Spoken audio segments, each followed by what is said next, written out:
Assalamualaikum warahmatullahi wabarakatuh. Perkenalkan, saya atas nama Ninuria, mahasiswa STI Al-Ghazali Bulukumba, ruangan 1 semester 5, dengan NIM 208-19023. Di video kali ini, saya akan menjelaskan bagaimana tata cara pelaksanaan sholat bagi orang yang sedang sakit. Silakan disimak. Assalamualaikum warahmatullahi wabarakatuh. Waalaikumsalam warahmatullahi wabarakatuh. Sebelum kita belajar, anak-anak, marilah kita membaca doa sebelum belajar ya. Ya, Bu. Baca doa dimulai. Bismillahirrahmanirrahim.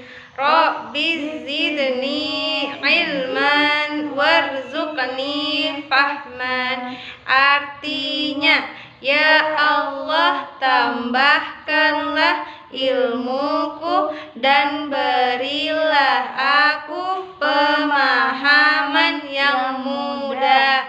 Amin. Anak-anak, gimana kabarnya hari ini? Alhamdulillah, Luar biasa. Allahu Akbar. Sudah sarapan belum? Belum. Kenapa belum sarapan? Belum, Bu. Sebentar, Bu. Nah, harus sarapan ya, biar semangat belajarnya. Semua hadir hari ini? Hadir, Bu. Oke, kalau begitu Ibu absen dulu ya. Ya, Bu. Nur Wahidah, Hadir, Bu. Sayada, Hadir, Bu. Asisa. Hadir, Bu. Wah, hadir semua ya. Pada pertemuan kali ini kita akan belajar tentang bagaimana tata cara pelaksanaan sholat bagi orang sakit. Ada yang tahu materi ini? Tidak, Bu. Nah, sebentar kita akan menjelaskan bagaimana tata cara pelaksanaan sholat bagi orang sakit. Sholat itu rukun Islam keberapa?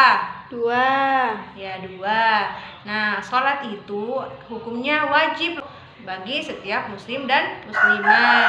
Nah, jadi kalau kita melaksanakan sholat dalam keadaan sehat maupun sakit, itu akan mendapatkan pahala. Tujuan dari pembelajaran tata cara pelaksanaan sholat bagi orang sakit ini nantinya diharapkan kalian mampu menelaah dasar hukum pelaksanaan sholat bagi orang sakit. Yang kedua, kalian mampu menganalisis tata cara pelaksanaan sholat bagi orang sakit. Yang ketiga, kalian mampu menguraikan hikmah-hikmah melaksanakan sholat bagi orang sakit. Yang keempat, kalian mampu mendemonstrasikan tata cara pelaksanaan sholat bagi orang sakit. Nah, baik anak-anak, sekarang Ibu minta kalian buka buku pelajaran kalian. Di situ ada apa? Menyanyi. Nah, nyanyian apa? Sholat. Mari kita sholat. Tahu, Nah, Bu. mari kita nyanyikan lagu Marilah Kita Sholat dengan irama naik-naik ke puncak gunung. Ayo kita sama-sama menyanyikan. 1, 2, 3. Ayo, ayo kawanku sayang, marilah kita sholat. 1 hari 5 kali sujud pada Ilahi. Meski sakit tetaplah sholat, anjuran Rasulullah. Bisa duduk, bisa berbaring, bisa tidur terlentang. Nah, anak-anak, di halaman kedua ada gambar. Itu gambar apa? Orang sakit. Nah, orang sakit. Di sini ibu guru pengen tanya sesuatu. Ketika sakit itu nggak bisa berdiri, gimana cara melaksanakan sholatnya? Ada yang tahu? Duduk. Oh, nah, duduk. Nah, penjelasan selanjutnya, lebih jelasnya kita akan pelajari bersama-sama. Setelah mengamati gambar, di halaman selanjutnya anak-anak kalian bisa lihat itu dibahas tentang dasar hukum pelaksanaan sholat bagi orang sakit. Nah, dasar hukumnya itu adalah hadis. Nah, nanti Bu akan membacakan hadis, kalian akan membacakan artinya ya. Imran bin Husain pernah menanyakan tata cara sholat ketika sakit kepada Rasulullah SAW. Rasulullah pun bersabda, "Kanat bibawasiru fasa'altum Nabi SAW ani sholati faqala sholli qa'iman fa illam tastati' faqa'idan fa illam tastati' fa'ala janbin." Yang artinya, coba baca Wahidah. Saya Imran bin Husain, sakit bawasir. Kemudian saya bertanya kepada Nabi Muhammad SAW tentang cara melakukan salat. Maka beliau bersabda, "Salatlah sambil berdiri, jika tidak mampu sambil duduk, dan jika tidak mampu sambil berbaring miring." Hadis riwayat Bukhari. Nah, pintar. Nah, selanjutnya Ibu akan menjelaskan kandungan hadis yang sudah kita baca tadi. Dalam hadis tersebut dikisahkan Imran bin Husain itu pernah terkena penyakit bawasir. Bawasir itu adalah penyakit yang tidak bisa duduk berlama-lama atau biasa kita sebut dengan ambeien. Nah, terus Imran itu bingung mau melaksanakan sholat itu bagaimana. Nah, beliau langsung menanyakan kepada Rasulullah SAW dan beliau menjawab, "Sholatlah sambil berdiri, jika tidak mampu sambil duduk, dan jika tidak mampu sambil berbaring." Artinya, sholat bagi orang sakit itu dapat dilakukan dengan berbagai macam cara sesuai dengan kemampuan yang dimilikinya. Nah, materi yang kedua adalah tata cara pelaksanaan sholat bagi orang sakit. Nah, di sini Ibu sudah membawa media. Medianya ini adalah puzzle tentang tata cara pelaksanaan sholat bagi orang sakit. Nah, puzzle ini nanti kalian dapat mainkan, tapi terlebih dahulu Ibu akan menjelaskan materi-materi yang ada di dalam media ini. Nah, yang pertama itu tata cara pelaksanaan sholat bagi orang sakit adalah duduk. Nah, di sini gerakan yang pertama yaitu duduk iftirash, menghadap kiblat sambil membaca niat di dalam hati.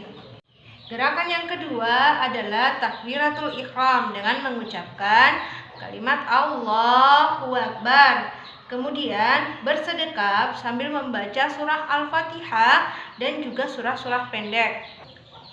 Ketiga adalah ruku dengan cara membungkukkan sedikit kepala ke depan dengan membaca Subhana Rabbiyal Azim wa bihamdih. Yang keempat adalah i'tidal, sama dengan duduk iftirash sambil mengangkat tangan dengan membaca tasmiyah Sami Allahu liman hamidah. Nah, yang kelima adalah sujud dengan membungkukkan badan lebih rendah daripada ruku tadi dengan membaca Subhana Rabbiyal A'la wa bihamdih. Yang keenam adalah duduk di antara dua sujud, sama dengan posisi awal tadi dengan membaca Rabbikfirli warhamni wajburni warfa'ni warzuqni wahdini wa'afini wa'afwanni. Yang ketujuh adalah tahiyat awal dan tahiyat akhir. Dan yang kedelapan adalah salam dengan menoleh ke kanan dan ke kiri.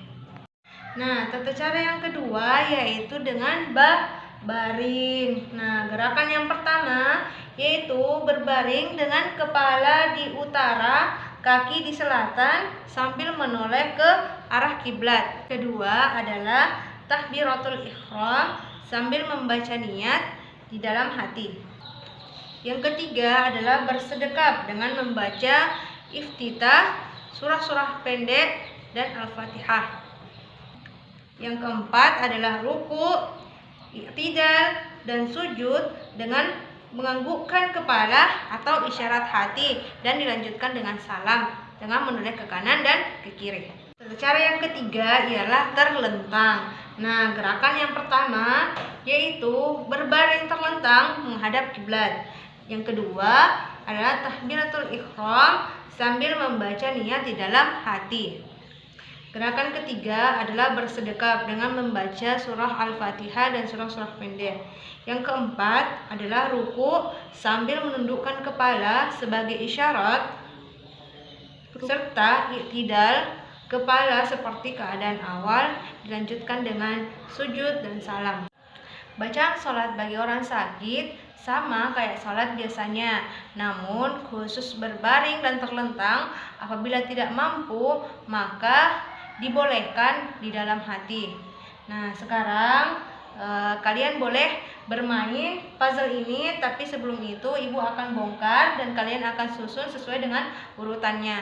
Nah, di sini Bu Guru sudah membongkar puzzle. Nah, sekarang siapa yang mau menyusun puzzle di sini? Angkat tangan. Saya, Bu. Nah, silahkan.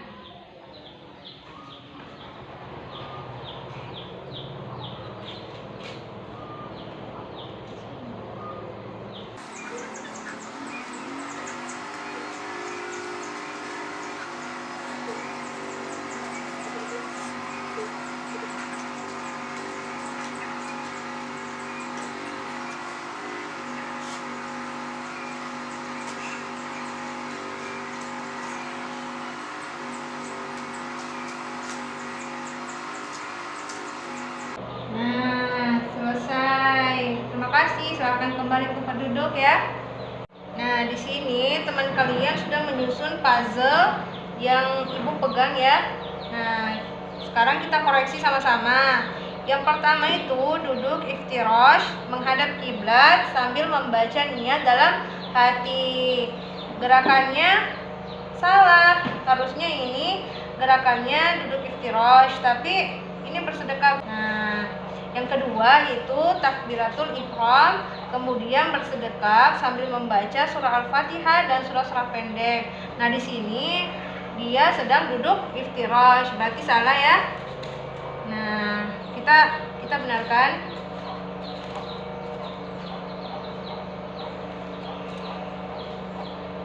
Nah, sudah. Nah, setelah bermain puzzle, ibu akan bagi kalian menjadi beberapa kelompok untuk mengerjakan lembar soal latihan. Nah, di sini ibu membagi satu kelompok di kanan, kelompok 1, di depan ibu kelompok 2, dan di samping kiri ibu kelompok 3. Sekarang duduk masing-masing sesuai dengan kelompok, dan ibu akan bagikan lembar jawaban ini. Kalian diskusikan dan bincangkan sama-sama tentang soal-soal tata cara pelaksanaan sholat bagi orang sakit. Nah, sekarang hikmah sholat bagi orang sakit. Yang pertama itu dicintai oleh Allah Subhanahu wa Ta'ala. Yang kedua, mendekatkan diri kepada Allah. Yang ketiga, meningkatkan iman dan takwa kepada Allah Subhanahu wa Ta'ala. Kesimpulan materi hari ini ada 3. Yang pertama yaitu dasar hukum pelaksanaan sholat bagi orang sakit dari hadis Rasulullah SAW tentang yakni sholatlah dengan berdiri jika tidak mampu dengan duduk, dan jika tidak mampu dengan berbaring. Nah, kesimpulan yang kedua ialah tata cara sholat bagi orang sakit ada 3, yaitu duduk, baring, dan terlentang. Yang ketiga adalah hikmah sholat bagi orang sakit ada 3. Yang pertama yaitu dicintai oleh Allah. Yang kedua mendekatkan diri kepada Allah. Yang ketiga meningkatkan iman dan takwa kepada Allah. Nah, sekarang kalian buka buku pelajaran kalian. Di situ ada tugas individu yang akan diselesaikan di rumah. Minggu depan materi yang akan kita bahas yaitu puasa di bulan Ramadan. Nah, semoga ilmu yang kita pelajari hari ini menjadi ilmu yang bermanfaat, dan kita akhiri pembelajaran kita dengan doa kafaratul majlis.